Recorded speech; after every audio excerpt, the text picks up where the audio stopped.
High দর্শক, welcome back to my channel all time cooking by Sharmi. আশা করি সবাই ভালো আছেন। আর আজকে আমি আপনাদেরকে বানিয়ে দেখাবো কিভাবে ভেজিটেবল পোলাও করতে হয়। আর হ্যাঁ, আমার রেসিপিটি ভালো লাগলে সাবস্ক্রাইব করে আমার সঙ্গেই থাকুন। আর আরো ভালো ভালো রেসিপি পেতে প্লিজ বেল বাটনে ক্লিক করে আমার সঙ্গেই থাকুন।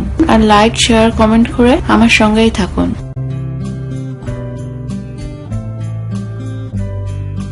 তো চলুন কিভাবে বানিয়েছি ঝটপট দেখে ফেলি। এই জন্য প্রথমে আমি একটু ঘি নিয়ে নিচ্ছি প্রথমে, আর দিয়ে দিচ্ছি তেল। এটা আপনার প্রয়োজন মতো। দিয়েছি 2টো তেজপাতা। তেলটা গরম হয়ে গেছে, এখন আমি এক এক করে সব মশলাগুলো দিয়ে দেব।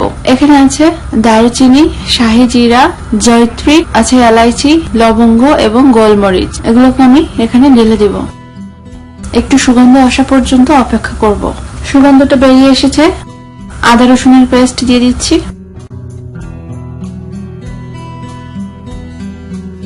পেঁয়াজ দিয়ে এভাবে নেড়ে চেড়ে ভালোভাবে মিশিয়ে নিচ্ছি। এগুলো 1 মিনিটের জন্য এভাবে ডিমে আছে রান্না করব।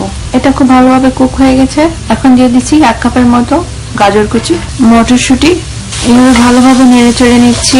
ভালোভাবে মাখানো হয়ে গেলে পোলাওর চালটা দিয়ে দেবো। এখানে তো বড় 1 কাপের মতো পোলাওয়ের চাল ভিজিয়ে রেখেছিলাম, এখন এটা আমি দিয়ে দেবো। এখন এই পোলাওয়ের চালটাকে সবজি সহ খুব ভালোভাবে একটু ভাজা ভাজা করে নেব, যতক্ষণ না ঝরঝরা হয়। একটু ঘন ঘন নেড়ে দিতে হবে যাতে তলায় লেগে না যায়, সেদিকেও খেয়াল রাখতে হবে। এটা যে কোনো সময় আপনার বাসায় খাবারের স্বাদ অনেক বাড়িয়ে দেবে। লাঞ্চে খেতে পারেন, অতিথি আপ্যায়নে রাখতে পারেন, বাচ্চাদের টিফিনে দিতে পারেন। বাচ্চাদের টিফিনে এই জন্য এটা খুব ভালো হবে, এখানে সবজি আছে যেটা বাচ্চাদের জন্য খুবই প্রয়োজন। এবং এটা আমি খুব ঝরঝরা করবো, সেক্ষেত্রে জলের পরিমাণটা আমাকে অনেক বুঝে শুনে দিতে হবে। আশা করি আপনারাও ঠিক একইভাবে এটা ফলো করবেন, তাহলে এরকম ঝরঝরা হবে। অনেক সময় আমরা জলের আন্দাজটা বুঝে পারি না। আমার চালটা ভাজা ভাজা অনেকটাই হয়ে এসেছে।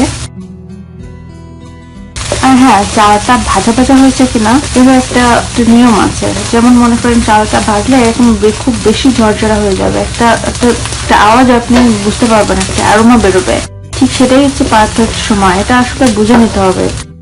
আর অবশ্যই একবারে হবে না। যারা বিগিনার তাদের জন্য বলবো ধৈর্য হারাবেন না।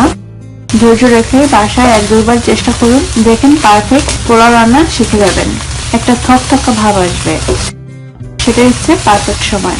চালটা এরকম থকথকা হয়ে আসলে বুঝবেন যে পারফেক্ট জল দেওয়ার জন্য।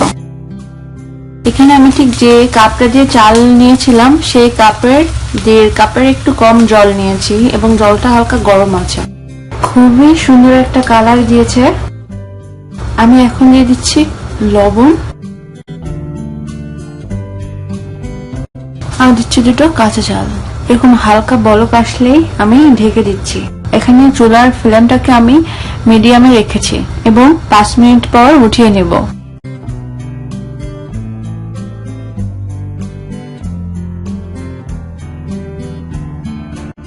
5 মিনিট এখনো হয় নাই, 3 মিনিট হয়তো হয়েছে। এখন আমি এটাকে একটু চেক করে নেব। Wow, look, it's almost ready. Time এখনো আমার হাতে আছে। এখন আমি এটাকে একটু উল্টিয়ে দিব, চেক করে নেব চালটা সিদ্ধ হয়েছে কিনা, বা জল ঠিক মতো আছে কিনা, যাতে লেগে না যায়। এই জন্য আমি এটাকে উল্টিয়ে চেক করে নিচ্ছি। খুবই ঝরঝরা হয়েছে এবং ভাতটাও রেডি। আমি এখন এটাকে ভাপে রেখে দেবো আর 3 মিনিটের জন্য। আমার এই পোলাওটা একেবারে পারফেক্ট হয়েছে, একদম পারফেক্ট, এবং উইদিন 5 মিনিটের ভিতরে আমি পোলাওটা রেডি করে ফেলেছি। আমার রান্নাটা শেষই হয়ে গেছে। এখন আমি এটাকে ঢেকে রেখে দিচ্ছি 5 মিনিটের জন্য। 5 মিনিট পর আমার পোলাও আর সবজি পোলাও দেখতে ঠিক এরকমই হয়েছে। পোলাওটা খুবই অসাধারণ এবং ঝরঝরা হয়েছে। দেখুন, কোথাও লেগে নাই। এক একটা ভাত, এক একটা রাইস আলাদা আলাদাই হয়ে গেল ম্যাজিক সবজি পোলাও উইদিন 5 মিনিটস। এরকম ঝরঝরা পোলাওয়ের রেসিপি পেতে অবশ্যই সাবস্ক্রাইব করুন এবং আমার সঙ্গেই থাকুন।